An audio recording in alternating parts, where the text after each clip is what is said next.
Welcome back, everybody. I'm so excited you are joining me here yet again. And if you are new here, hey, hi, I'm Laura.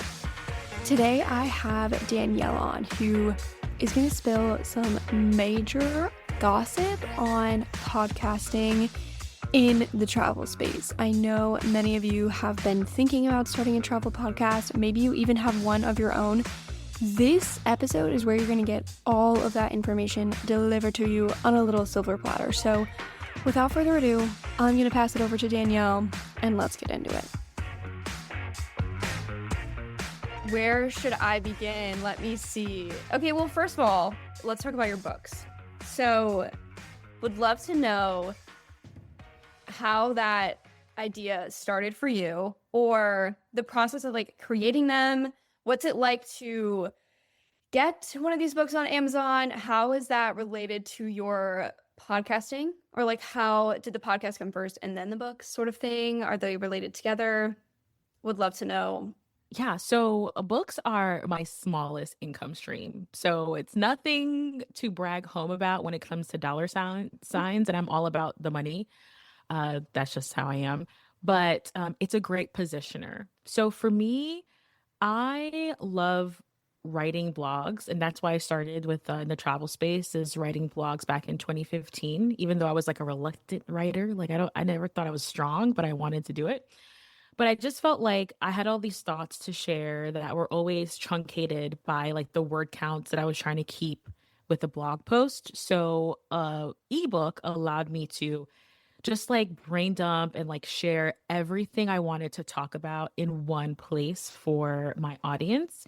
And it actually became easier. Like the more I started writing these, I realized that I'm a very like quick wins person. So my books are typically no fluff, just like get in and get out, how to save for travel, how to travel with a full-time job, like just really practical guides. And it just allows me to kind of like capture everything I have at that moment for my listeners, which is very, very helpful. Today, in the modern day era, like there's so many different ways beyond the distributions like Amazon and Barnes and Noble. Like you can sell your books through Gumroad or Thrivecart or Beacons, or, there's so many different avenues to sell your ebook or sell your book. So it doesn't have to be something that is so like a long and like just drawn out process. But I also know that there's people who really take it serious, like take it even more like seriously in another level where they're working with publishers and that route. But for me, it's just, let me just create something that is an offer for my people that's low ticket, but also positions me as an expert. So even though I haven't made like boku bucks from my books, they do lead to paid speaking gigs. They lead to being quoted on different publications. Like people know me for the travel and money person because of the books that I've written and the body of work that I've worked on over the last 10 years.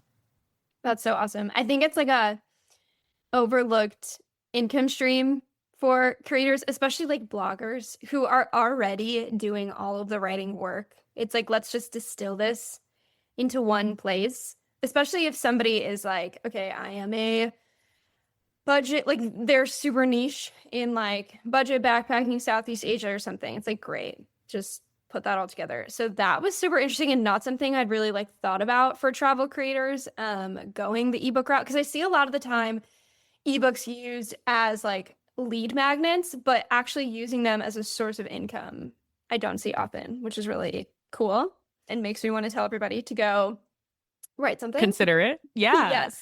As like a podcaster, because we wanted to tie it into like podcasting, it's like I can talk about this product over and over and over again in various different shapes and sizes, and I could do like mid-roll ads, and I could have full featured episodes on it. So it's just something I think that's in the back pocket, that it's my own income stream, and again, it positions my people for success when it comes to saving money for travel. Yeah, no kidding. Side story, I was in Arizona. This may have been close to when I was going to TravelCon, but this Airbnb host I stayed in, because I was traveling there in my camper, and we like arrived late at night, and like the place we were going to camp wasn't working out, so we like quickly booked an Airbnb. The woman we ended up staying with, it was like one of my worst Airbnb experiences. It was just like crazy. But the woman was there and she's like, oh, here's my book. You like work in the travel space. And she's like, yeah, I wrote it on ChatGPT in 7 days. Because I was like, oh, how long did it take you to like build this, create this book? So I was like, that's so cool. You wrote a book. She's like, yeah, I just like had ChatGPT do it. I was like, oh, she was like so serious too. It was so funny. I was like, yeah, that's great. Okay. People are doing it. Here's another like hack that I do. So I get featured on a lot of different podcasts talking a lot about the same things. So Mhm. what I do is when I have a book idea in my mind, I go back to the archives and I'm like, where did I talk about, points and miles for beginners? Probably 7 times, 7 per podcast. So I'll go in and like throw those into all those audio files into, let's say, like a transcription service, and I could use that for the basis of my book. These are my words. These are my words that I used before. So let's repurpose it. And I even use the same strategy for like when I'm featured on other people's podcasts. I might write a whole blog post about what we talked about, helping promote that episode. So there's lots of creative, human focused ways that we can definitely like put out content that's super powerful and engaging with our audience. Okay, crew. Here's the thing. You are not supposed to be creating content one time and then never touching it again. No. Repurposing your content just makes your life so much easier. And I want you to keep in mind that repurposing is not just copying and pasting, because what works in this audio format doesn't necessarily exactly translate to what's going to read well on a blog. Because we cut corners when we speak, and we shouldn't cut those corners when we write. But anyway, I digress.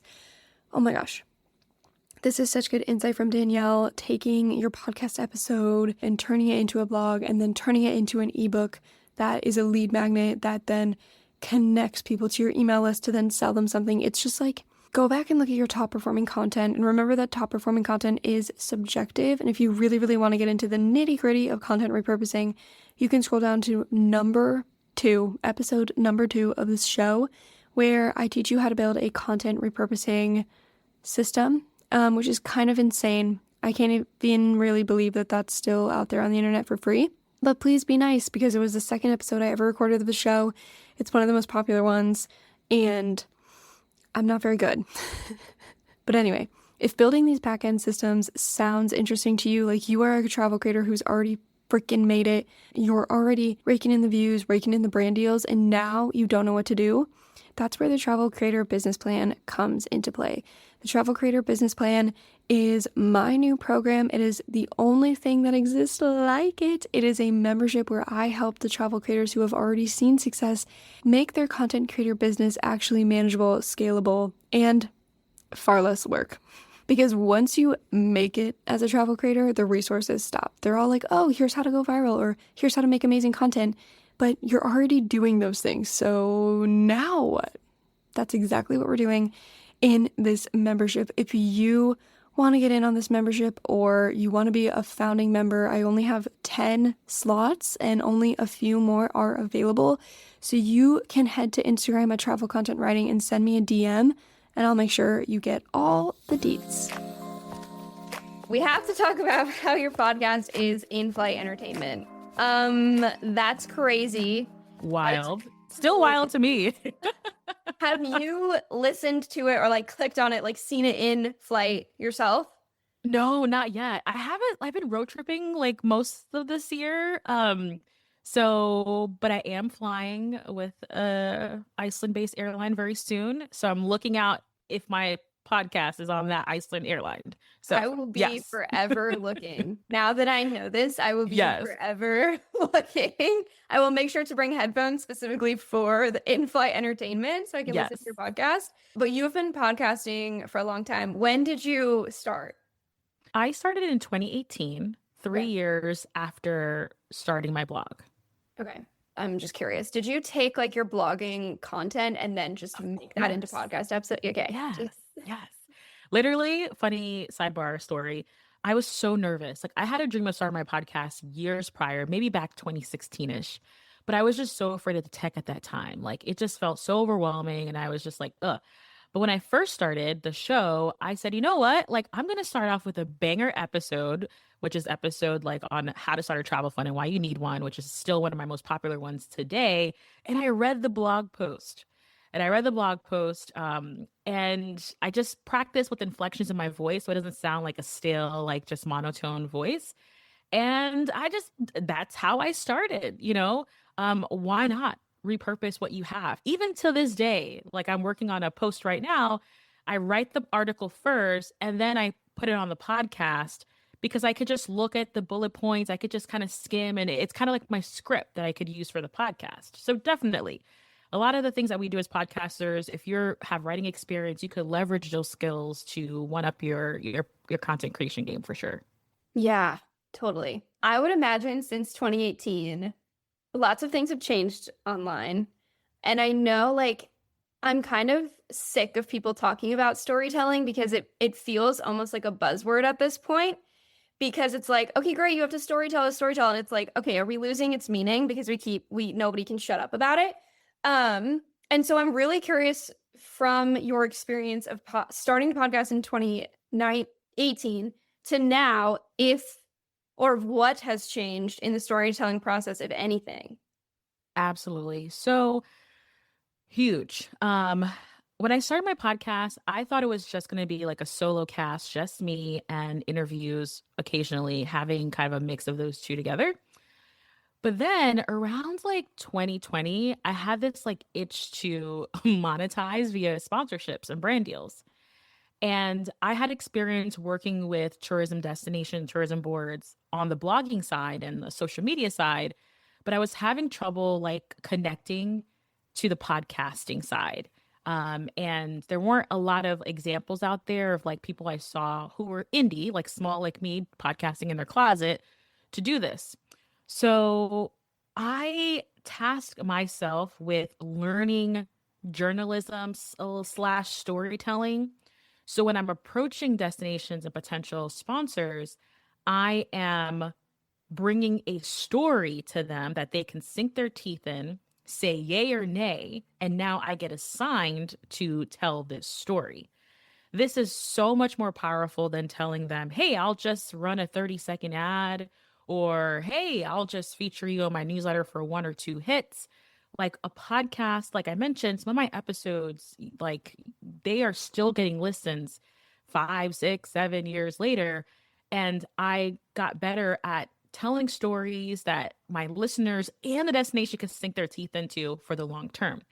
So today, well, I would say like last year, because this year is a little wild. But last year, the 2 years prior, sponsorships was 40% of my income at the time.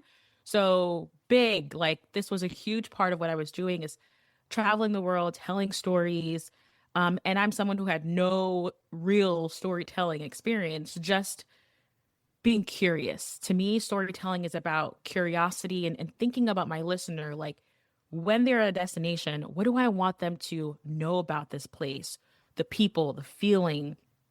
Like one of my episodes was all about the five senses for travel. So it was like bitter, sweet, sour, savory experiences in Portland. Because everyone says Portland, Oregon is a big foodie city, but I'm like, let's investigate. And then I kind of framed it through this like five senses, taste senses. So just finding fun ways to like challenge opinions, stereotypes, and just be curious, kind of just pulling that thread over and over again. So, and I feel like today I'm a stronger storyteller, but I have a unique style. Like I have a kind of a framework that telling stories through that may not be a good fit for everyone. But definitely, I do see that storytelling is very, very valuable in the podcasting space, and destinations and brands are eating it up. They want that deep engagement and that deep association with you. So interesting. Do you feel like because you've been reaching out to these tourism boards or pitching actual stories to places for so long, how did you deal with, okay, I feel like this has already been done a million times before. Like, for example, like maybe you researched New Orleans and it's such like a popular place. So many people have been there before. So many people have like told similar stories about that place. How do you kind of tackle how the heck am I going to talk about this place in a way that hasn't been done before? It's kind of like doing research. Like, how do I talk about a piece of or find a piece of research that hasn't been done before?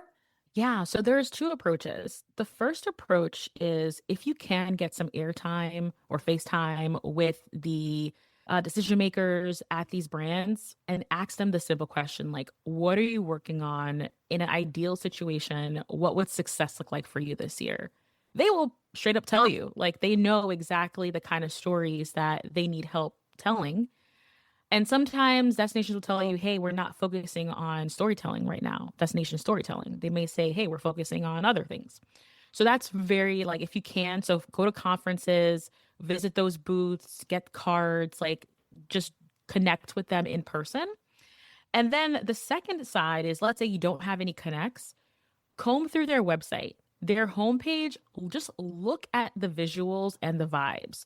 Do they have drone photography or videos playing automatically on that homepage? Is it bright? Is it airy? Like, what kind of feels a lot of kids on that page? Is it more couples and adults? That kind of gives you a sense and a vibe of like what they're prioritizing.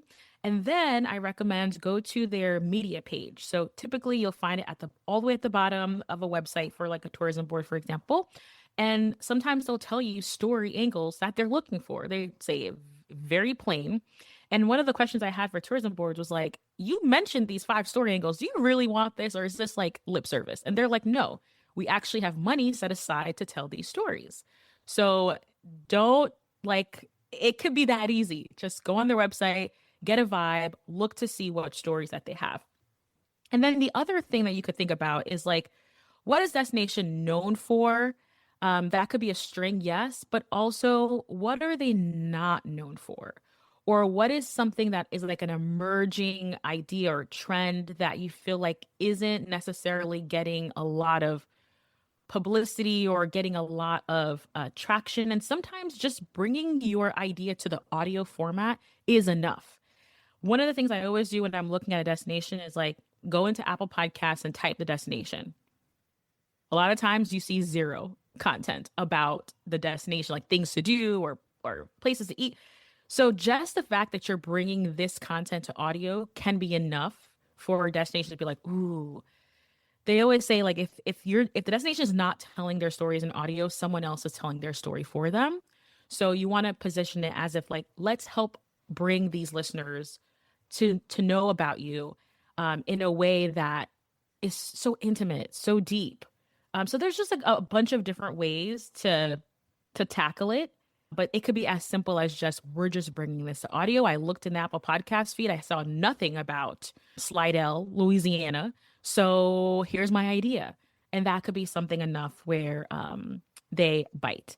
The one thing I want to also just point out here is what I've discovered when it comes to podcast sponsorships in the travel space is that it's a long game. You have to have thick skin and you're going to hear so many no's.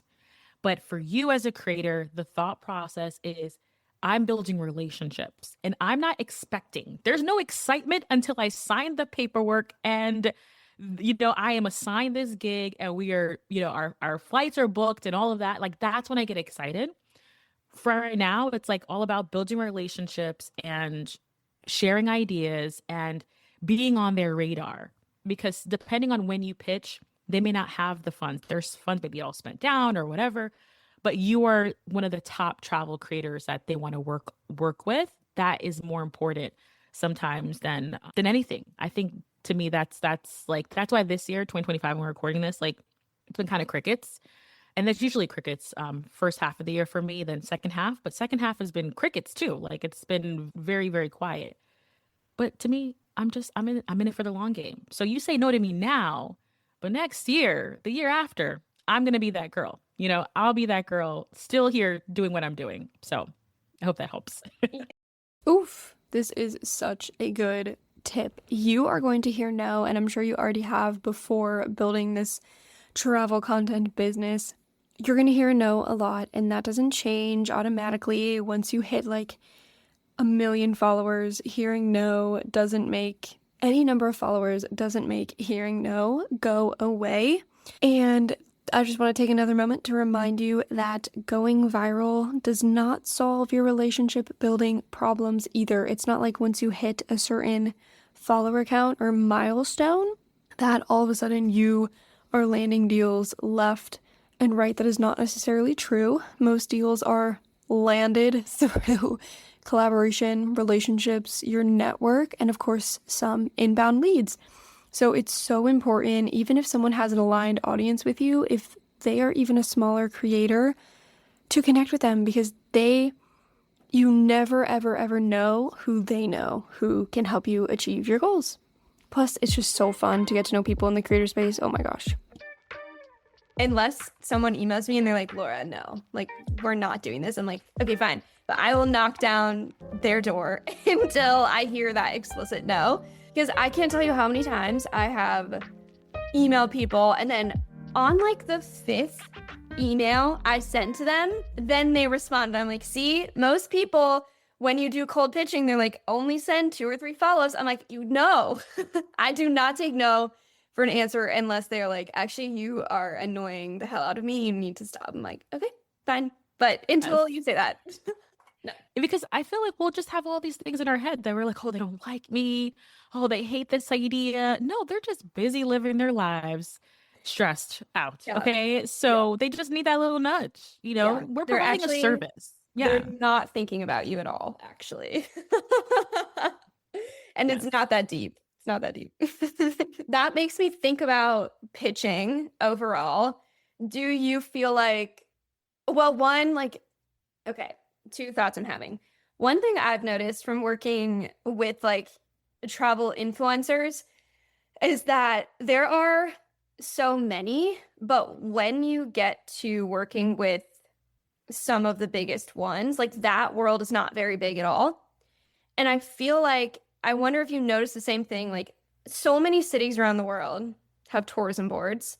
But I'm wondering when you are closing these deals for these stories, how much of it is from your outreach versus like your network?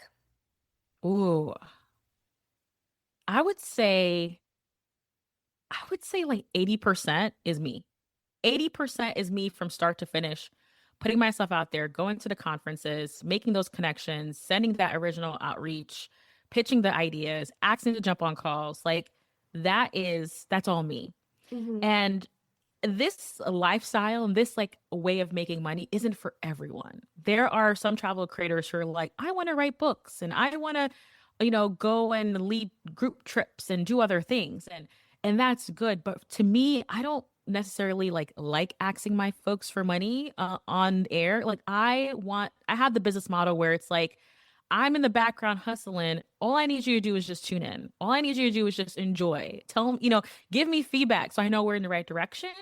And that's how I love running my business. So behind the scenes, I am doing all the things that need to get done to make sure that happens. So 80%, I would say, very, very few. I'm not one of those creators where they're like, I just got this press trip landed in my inbox. Like I'm literally hustling. I'm hustling behind the scenes. But I love it. I love that. I know. There is a massive truck coming down the street. Hold on. And I live outside the world's biggest No worries. pothole. No worries. It's so crazy. I have like so much so that I have stood, because I live on the 3rd floor, stood on the street to try and understand because it doesn't look like such a big pothole. There's like douche. It's like a head-on collision. I'm like, I just don't understand the physics of the sound that this is making. No worries. No So worries. funny. Anyway, do you feel, I would love to know about like your pitching process. I am always obsessed with people's systems and like back end things. Do you have like specific days of the week you're always pitching? Do you have like in the beginning of a month? You said like your first quarter is a little bit less busy. I would love to know kind of what that looks like for you. Because pitching is fun on paper and hard to follow through on reality. Yes. So Q1 and Q2 for me is dry season. And I think the reason why is because I'm a sweet summer child. So my travel content is out here in the sunshine. Like I'm not snowboarding. I'm not doing any of that winter stuff. So I'm not surprised that summer is like my biggest moneymaker time, and fall as well. So Q1 is really special because there's this event called IMM. So don't remember exactly the acronym for it, but it's held in New York City annually. And they have a call out typically in August, which we should probably be looking for an eye out for now. Well, they'll let you know, like, hey, if you are a journalist or an influencer or travel creator, like, apply and you get to join this event happening in every January. Now, why I love this event is because it is a room full of destinations from all over the country and around the world, and you're in 15-minute chats with these destinations. So during those chats, I'm thinking stories like that. That's what I'm here for. Like let's figure out what story that you like, I like, we could tell together. So I always have like a notebook full of notes of like potential leads I could kind of follow up on. So that's been very important and very helpful. So I recommend all travel creators, like if that's interest to you, like apply in the summertime for that. But that's really like my kind of like a launch pad. It's like I attend these conferences, I get these quick chats with them, figure out a potential story angle. And sometimes it doesn't happen, but if I can, I try to kind of figure out something there live on location. And then I send out my initial outreach. Now, if you're cold pitching a destination, in your stories, like I like to pitch maybe one or two different stories, invite them to a call. Say, hey, listen, if this sounds interesting to you, or if you've never worked with a podcaster before, we'd love to sit down with you for a quick 15-minute chat. And it's like, it's no skin off their back. So I think that being the creator that hops on the call is very, very helpful because people want to do business with people that they know, they like, and they trust. So it's gives you more personality than just kind of like just a random pitch email. Does that make sense? Am I answering your question? Totally. Yes. Yes. So I Super. think the in person plays a very, very big role in my strategy.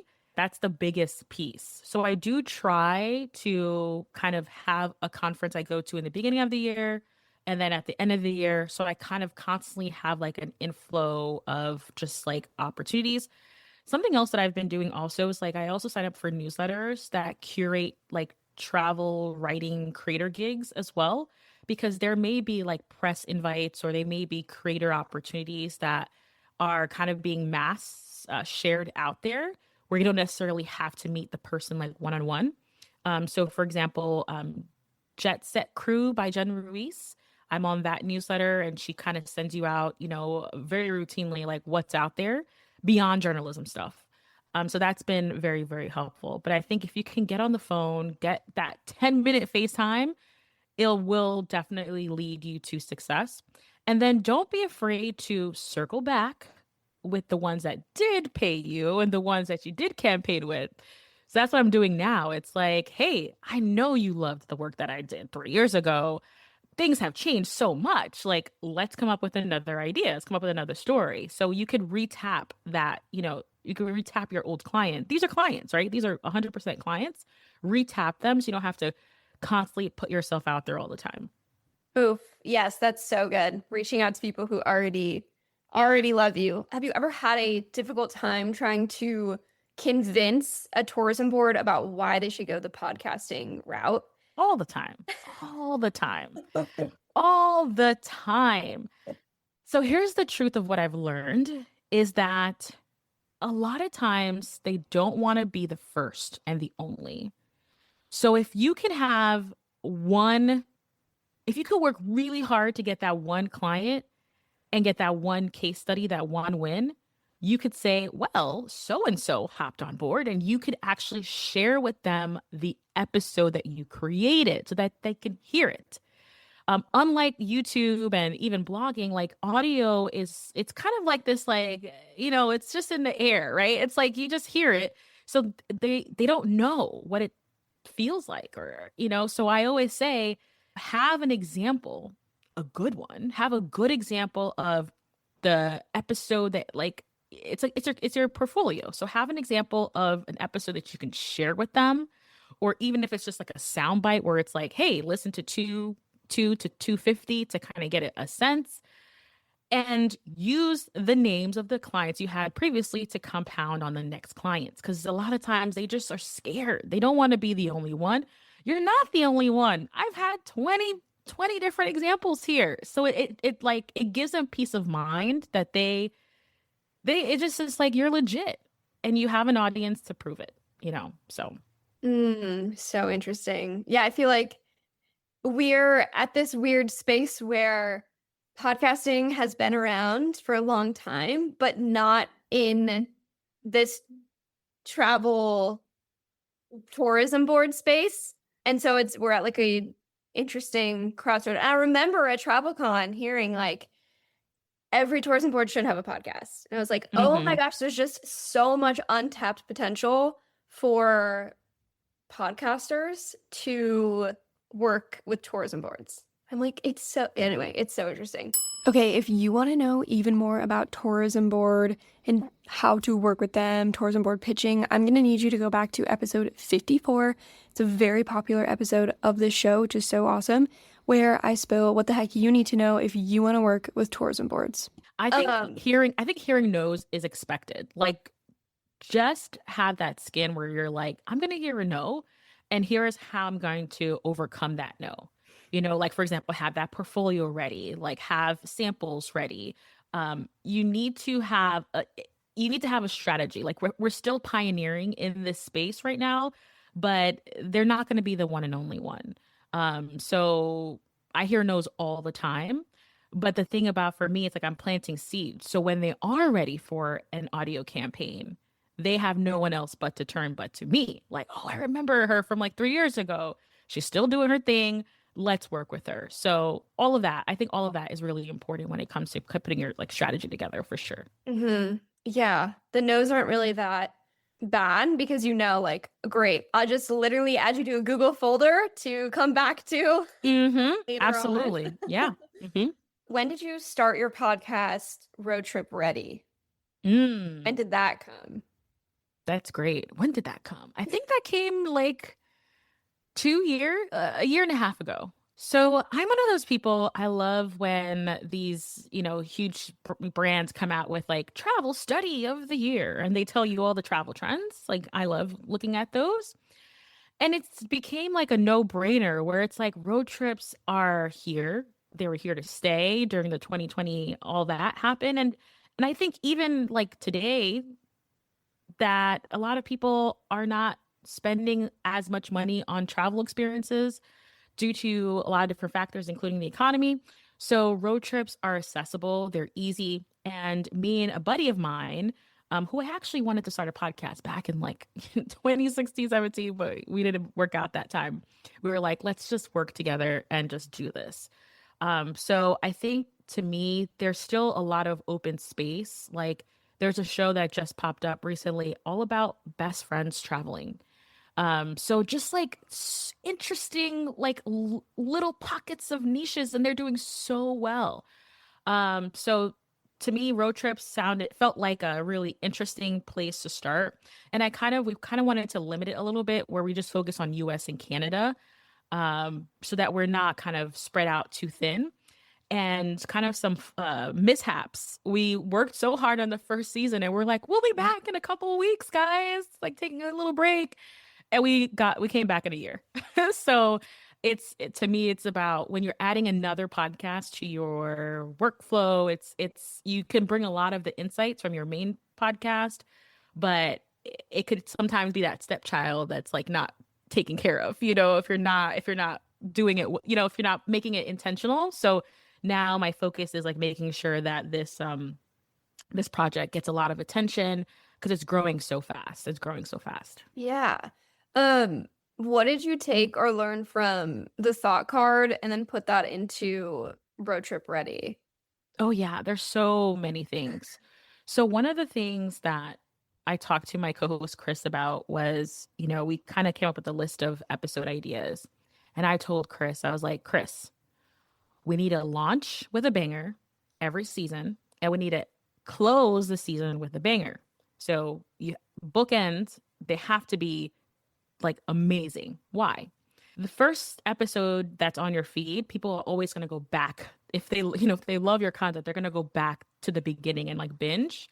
So it gives you that opportunity to hook them in and to like sink their teeth into something. And then if you're taking seasonal breaks, that's going to be the first thing they see on their feed because that's the most recent. So you need to also hook them in right at the, at the tail end of it. So that is something that I've learned, and it's worked a lot for us. Secondly, I think that also thinking about your budget and how much you want to spend, like podcasting is one of those things you can go off the deep end and spend so much money on things. And you can also keep things budget friendly. So, for example, one of the things that we started off with was with a paid hosting platform. And then Substack came out with like a podcasting feature. And we're just like, spend $30 a month or do this for free, like host for free and have like a newsletter built into that. So we decided to like move our entire feed from a paid platform to a free platform. And like back in the day, 2018-ish, like people would be like, oh, that's so wrong. Like you get what you pay for. I'm getting good value off of a Substack podcast right now. I'm getting really good value. So that's been really helpful.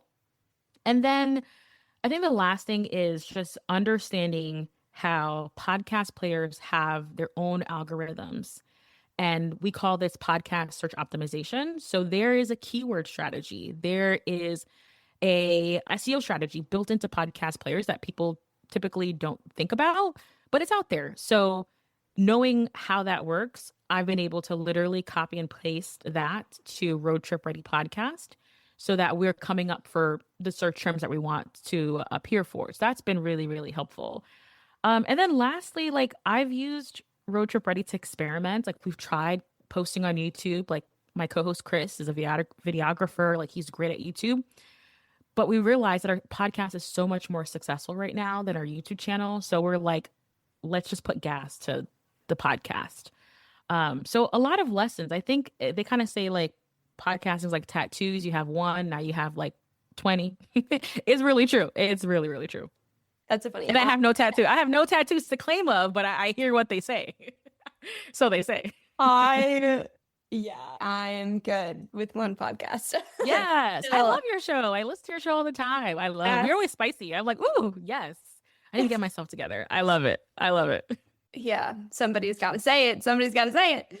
Okay, I want to talk about podcast promotion. Now, my podcast editor, who will be listening to this, does not think social media has a great return on investment in terms of promoting a podcast. And I would love to know what you think of that, or some of the best ways you found to get people to actually listen.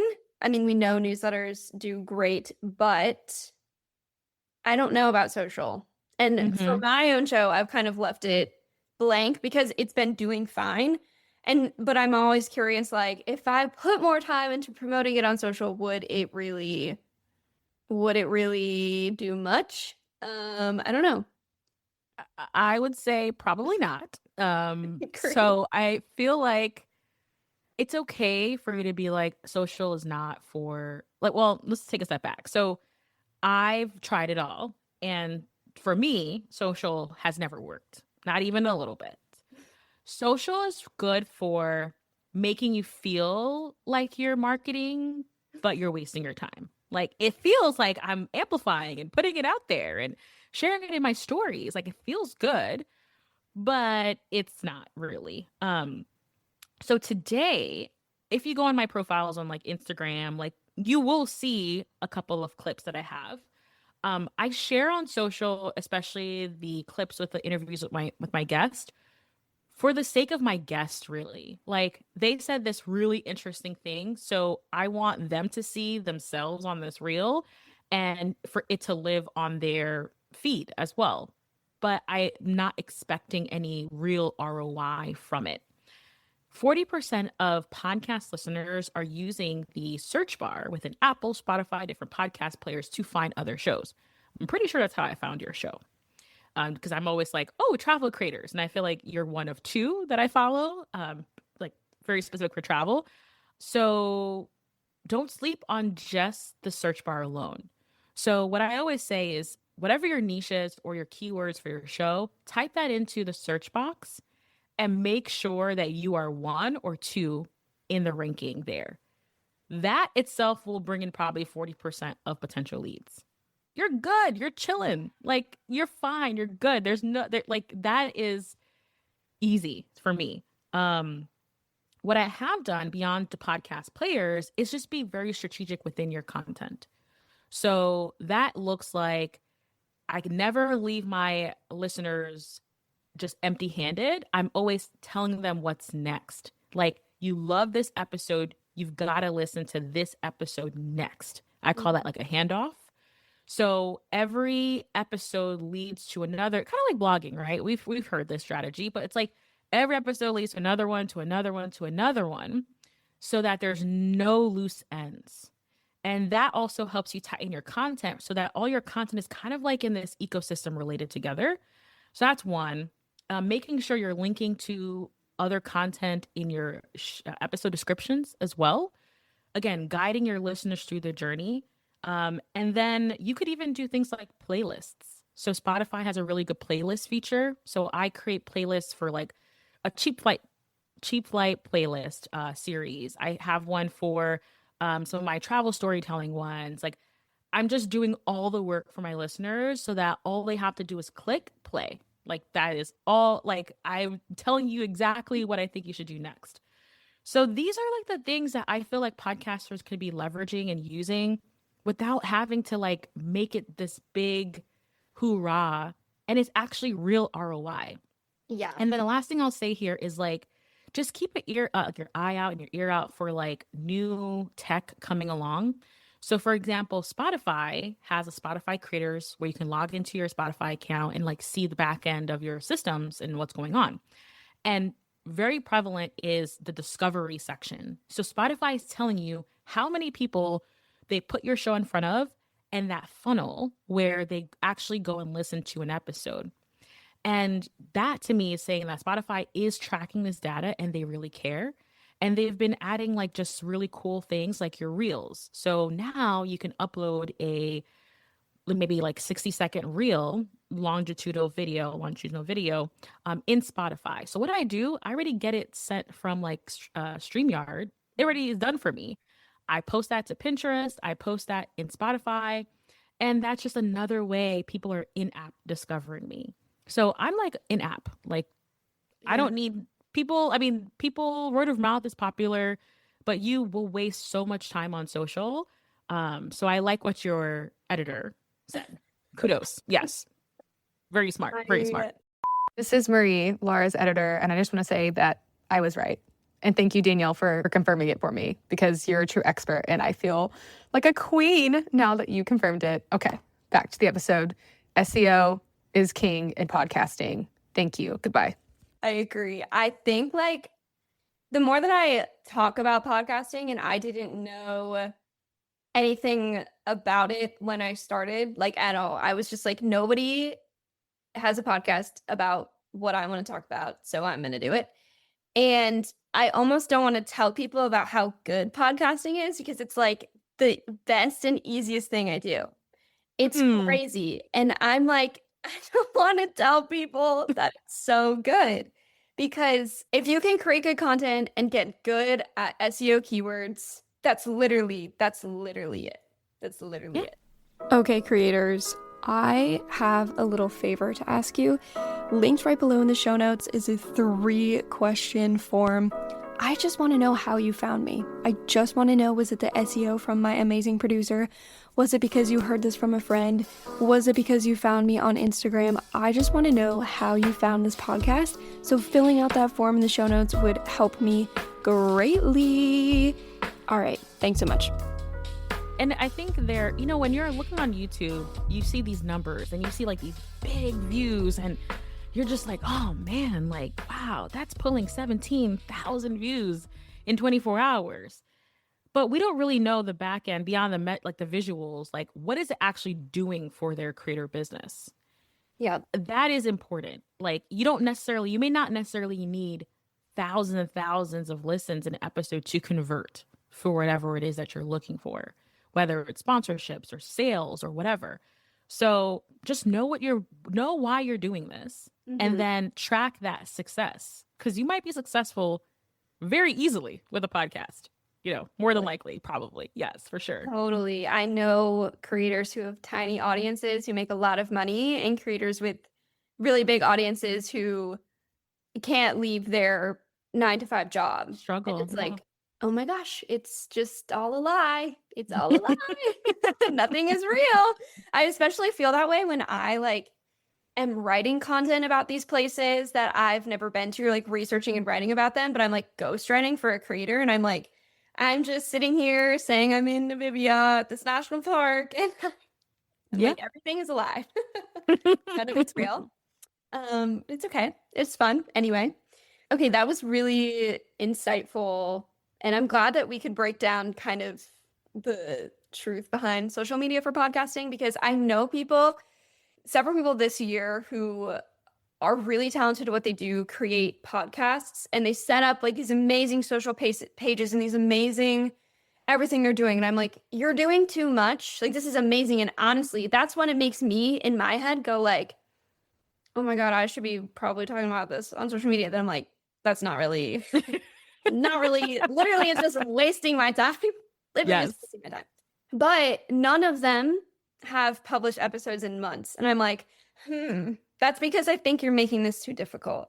It doesn't, I can't remember the statistic, and maybe the number of podcasts that have like over, maybe it's like even, I think it's 10 now. I think it used to be 7, and I think now it's 10. 10. So 10 is like that better time where they just kind of like fall off. Yeah. And like, I also feel like at the time of this recording, there's a lot of video. To me, it's like hype. Like, they're like, as a podcaster, you gotta be on video, YouTube. And it's like, I get it. I get the ocean potential being on YouTube and creating a video podcast, but the amount of work it takes for you to create engaging podcast that ends up to be video is a lot of work. And I feel like to me personally, I'm not on YouTube. Like, I just kind of just share my audio file, and I still get listens. I'm like, wow, this is amazing. I'm not doing anything on there. But to me, you can be an audio first creator and be successful. You do not, to me, I feel like it's propaganda. Like, they're just telling you, and now you're feeling pressure, and then now you're creating content for a platform, and now you're wondering why everything sucks. So do you, do you, and that could just be audio. Absolutely. I don't think I will ever have like an amazing studio set up for like video podcasting, it's just not going to happen.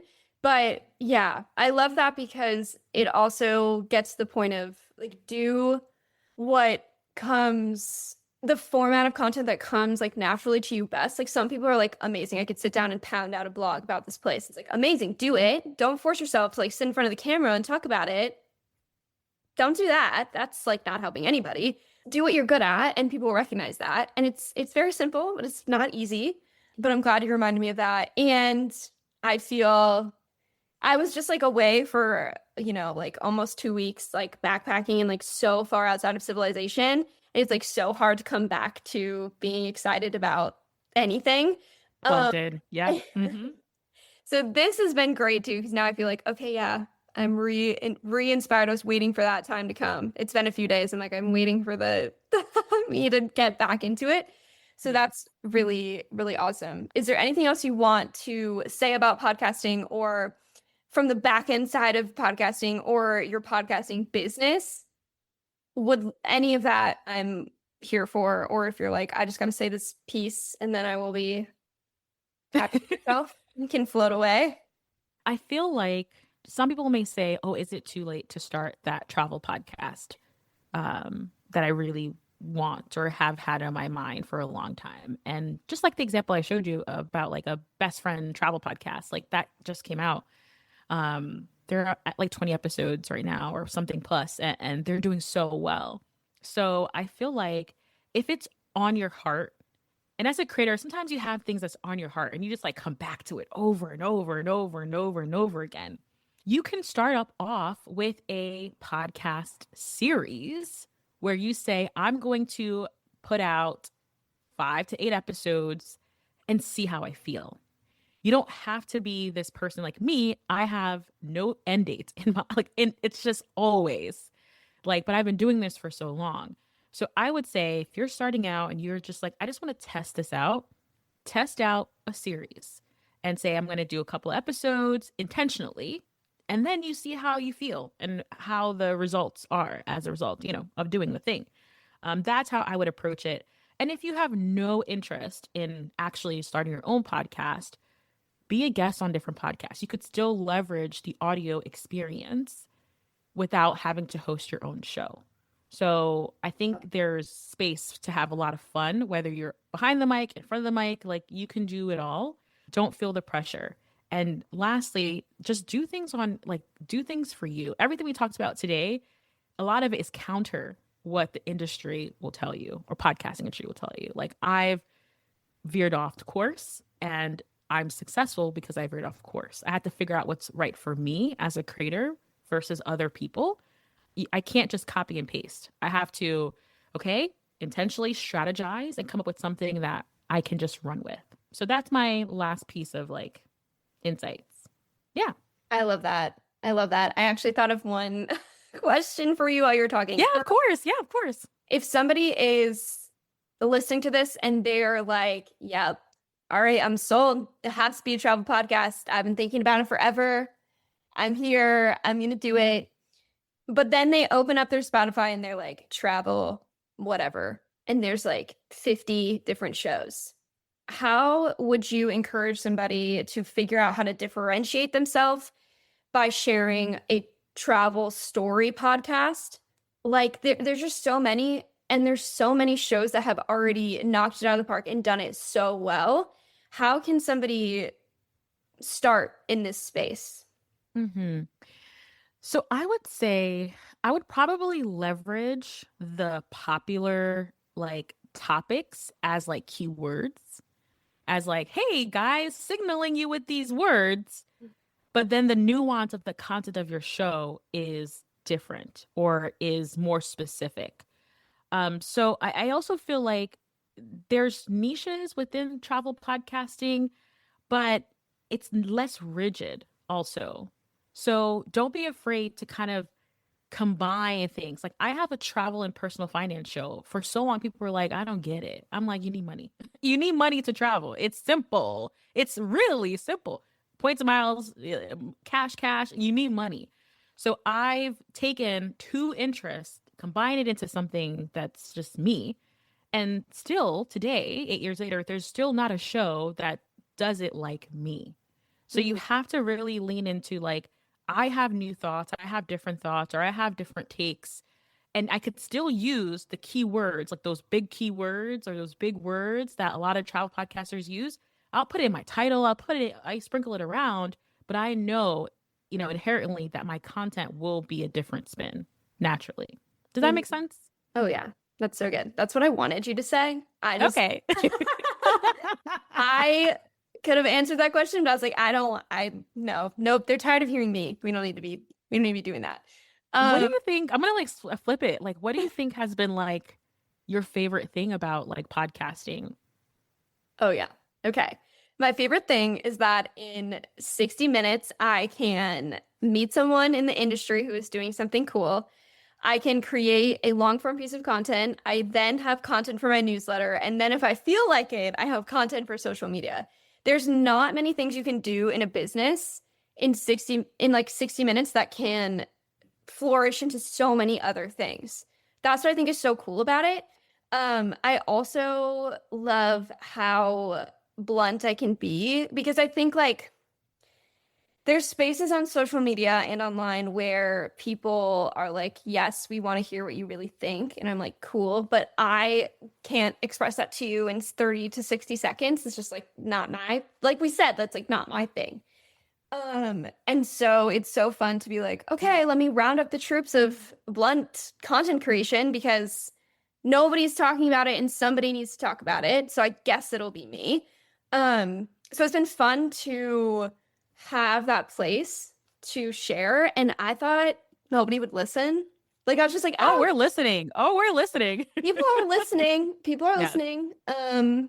And I was just like, I'm just going to do this because I think it'll be fun. And I am here to play the long game of it, which is something I also appreciate as well about podcasting. Not like social media. It's like, we can repurpose the hell out of social media content. We can, but it's so much easier for me to repurpose 60 minutes of speech into whatever I want. And it lasts so much longer. There's just so many reasons I love it, but Yes. really it's just being able to do so much in such a short amount of time. It's Yes. awesome. I mean, I love your show, so I listen all the time. Thank you. I think you shouted me out. You were like, Norwalk, Connecticut. And I was like, I think that's kind of like me. Okay. Something crazy is happening. Something crazy is happening. I'm so glad you said that because ever since I shouted people out, I got a DM, 2 DMs. First DM is from a woman who was like, "You're pronouncing it wrong." I was like, "Cool." I pronounce things wrong all the time. It was awesome. She was like, "Yeah, it's not like whatever in California." I was like, "Thank you. I'll make sure to shout you out properly." And then there's this man in Guernsey, a Channel Island, and I am going to Europe in April. And I was like, Marie, my editor, I was like, let's find this listener because what is happening in this Channel Island? Who is listening? And I can see they've listened for a long time and sometimes multiple times to different episodes. And I'm like, so he DM'd me and he was like, This is me. I'm the person. He was like, this is me. And I was like, oh my God, you're so much cooler than I thought you were going to be. Oh my gosh. And so I'm trying to slowly to find your listeners. You're trying to find them, right? Yeah. Literally, I'm trying to that. slowly befriend him. So I'm not trying to be creepy about it, but I'm like, I'm coming to your city. And I want us to hang out. Yeah. And we're going to a pub. Nice. And he doesn't know this yet. It will happen. So that's so funny you say that because it's all happened in this short amount of time that people are like, this is me. This is me. I'm like, oh, literally, I was driving. I'm like, oh my gosh, she said Norwalk. And I'm like, I'm not in Norwalk, but I'm kind of really close. Who else? So I was like, I'm just going to say that's me. So I was like, yes. Hey, oh my God. So Stop it. That's very so fun. Marie, my editor, was like, you need to shout out these places more often. I'm like, okay, fun. So now I'm gonna have to because people are coming out the woodworks. Mm-hmm. So great. It's so great. So great. Oh, thank you for revealing yourself. Yes, that's me. Probably me. Okay. I feel like you have a lot of things to shout out, but also one big thing to shout out. Where would you like people to go to see more of you or hear more of you, quite literally? Yeah, I think my podcast is the best place to connect with me, just kind of see my work. I also think it's like, if you're just like interested to be like, ooh, let's see all the things she talks about in real time in my content, I think that's a great place. So the Thought Card podcast, half travel, half money. Been doing this again for almost 7 years now, which is great. And thoughtcard.com. That's where I write my articles and a great place to connect with me. So we'll keep it simple. Yeah. Oh my gosh, love it. I can't wait. I love binging. I love just like binging all the content. Okay, wasn't that good? Wasn't that so good? Danielle is just a joy to connect with, and I'm so glad you got to hear her spirit come through in this episode. It was just so fun to record it, and she's so full of knowledge in the podcasting space, so if you have questions, please reach out to her and tell her hello. She is also a routine listener of the show, which is absolutely epic. Speaking of routine listeners, I would like to shout out my people in New South Wales as well as Sydney/Australia all together. Yes, I am lumping this absolutely massive country all together. New South Wales is in Australia, right? God, I freaking hope so. As I'm saying this right now. Marie, you can make a blooper if I'm incorrect, but I really think I'm right. I just want to say thank you for listening week in and week out. I see you there. Thank you for holding my Oceania listenership at a high stakes. I really appreciate it. And please reach out to me on Instagram to say, hey, I am from Australia and I listen to your show. I would love to say hello to you, and I hope to get some local recs from you so that I can come and visit your city because we should hang out. Definitely. But also, if you listened this far, don't forget about that short little Google form in the show notes. That would help me so much just to learn how the heck you found this show. If you loved this episode, I would highly recommend going to listen to episode 84, Why Building an Audience is Not the Same as Building a Content Business. Oof, I really love that episode, and there's so much there that we just don't talk about enough in the creator space, so of course, I had to say it. Don't forget to go and connect with Danielle. Tell her I said hello, and I appreciate you for listening again. Until next time, happy creating, and I'll see you next week.